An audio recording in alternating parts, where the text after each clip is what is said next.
This is Utkarsh Rai, and today I am going to talk about leadership lessons on organization's new culture framework post-pandemic by taking examples from Battle of Dew 1509 and McDonald's 1996. Culture is a set of values that we care about, beliefs that we hold true, and behavioral norms that we follow. Culture is core and unique to an organization.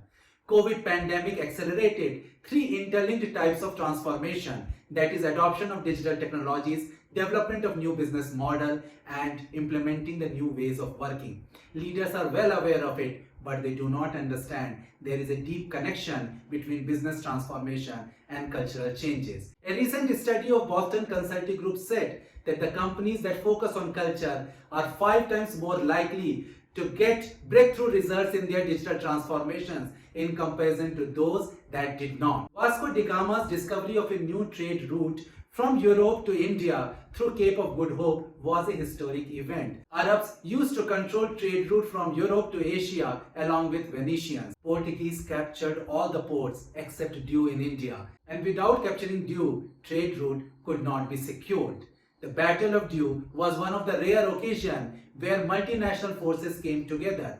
Egyptians, Zamorin of Calicut, Sultan of Gujarat, with the help of Republic of Venice and Ottoman Empire, fought against Portuguese. Egyptians took a defensive approach and waited for Portuguese ship to come near the port because they are so used to Mediterranean style of war where land-based artilleries are mostly used. But they did not realize that the Portuguese ships are much more rugged, better artillery crew, seasoned seamen who are prepared to fight under the storms of Atlantic Ocean. Arabian Sea is like Atlantic Ocean and not like Mediterranean. Portuguese won and they enjoyed the trade supremacy for 100 years until the arrival of British East India Company. So what went wrong with Egyptians? The same thing happens with corporates too. The product which is shining in one market not necessarily will shine in another market. Employees who are used to work in a culture pre-pandemic may not want to work in the same culture post-pandemic. Corporates, like Egyptians, do not understand the nuances of new realities and new experiences. McDonald's entered the India market in 1996 and faced protest. They did not understand the Indian diversity, religious and cultural constraints. They come with the brand of beef and pork-based products which went against Indian sentiments. It took them years to understand, and finally they have used a popular Indian snack tikki and roll out McAloo tikki.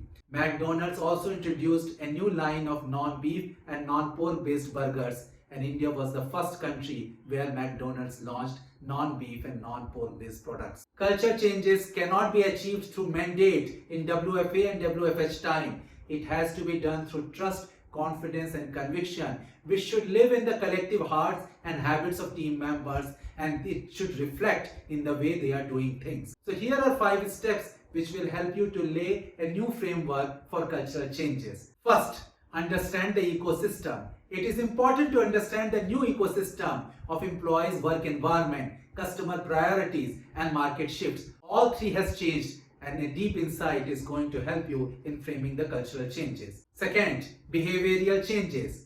Black swan events like COVID has changed individuals' behavior. Organization is a collection of people, so it is high time that you should conduct a survey to come with a common behavioral goals. What are the current behaviors? Some of them might have to be discarded and some new need to be added. Third, personalized experiences.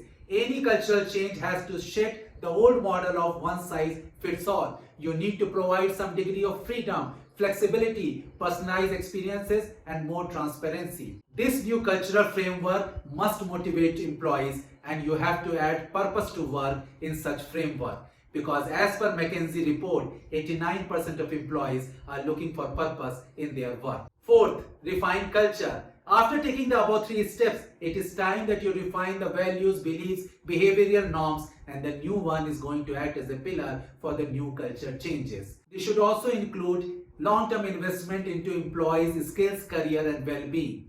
Once this is achieved, you will find employees are much more embedded in the organization.